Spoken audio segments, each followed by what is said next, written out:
नाम पर सियासी लड़ाई का इतिहास लंबा रहा है। फिलहाल इस कड़ी में देश के नाम पर संग्राम मचा हुआ है।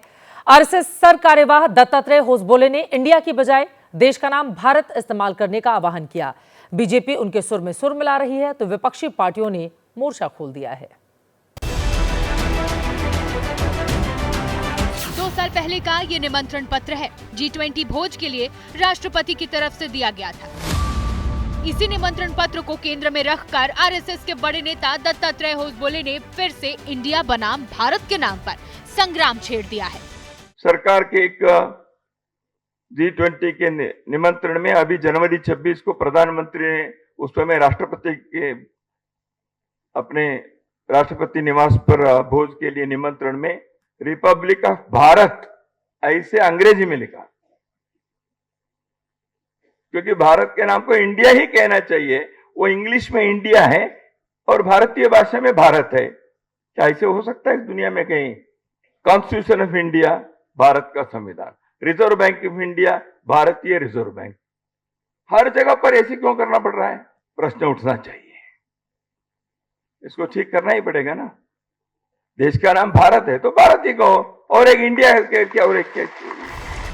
दत्तात्रेय होसबोले के बयान और G20 भोज के निमंत्रण पत्र में थोड़ा फर्क है, लेकिन मूल भाव यही है कि देश को इंडिया की जगह भारत ही कहा जाए।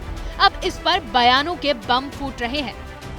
हमारा मूल नाम भारत है, कुछ लोगों ने इसको अनुवाद बना दिया। देश के नाम का अनुवाद नहीं हो सकता और ये बात अब आ रही है, धीरे धीरे ठीक कर ली जाएगी।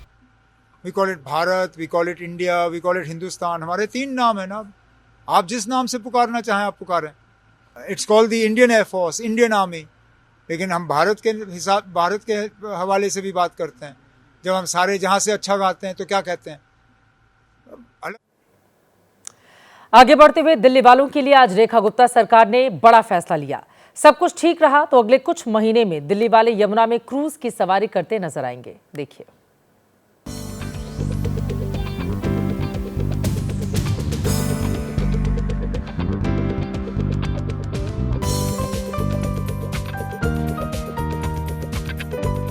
गंगा की तरह कुछ इसी अंदाज में यमुना की लहरों पर भी शानदार क्रूज दौड़ेगी।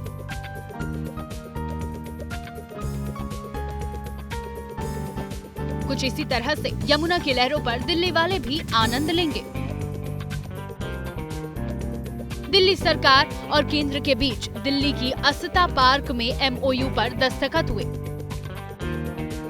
इस MOU के तहत दिल्ली के सोनिया विहार से जगतपुर तक क्रूज चलाने की तैयारी है। हमारे संवाददाता शिवांक मिश्रा क्रूज से पहले यमुना के उसी हिस्से पर नाव के जरिए जायजा लेने निकले। सोनिया विहार से हमारी ये बोट अब सामने की ओर जगतपुर तक जा रही है। जो पानी की स्थिति है, अगर पानी की हम लोग स्थिति देखें तो कतई ट्रांसपेरेंट पानी यहाँ पर लगातार दिखाई दे रहा है और किसी भी तरह की बदबू नहीं है। दाहिने ओर पर अगर आपको हम लोग दिखाएं तो ये पूरी सरकारी जगह है।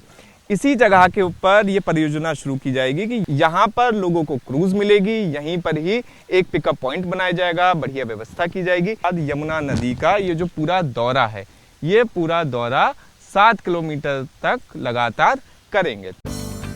आप कह सकते हैं कि दिल्ली सरकार ने यमुना की सफाई से लेकर उसके पर्यटन पर जो वादे दिल्ली वालों से किए थे, ये उसकी एक शुरुआत है, जिसके तहत यमुना सफाई का काम पहले से ही चल रहा है और अब उसमें पर्यटन की उम्मीदें भी सांसें लेती दिख रही हैं।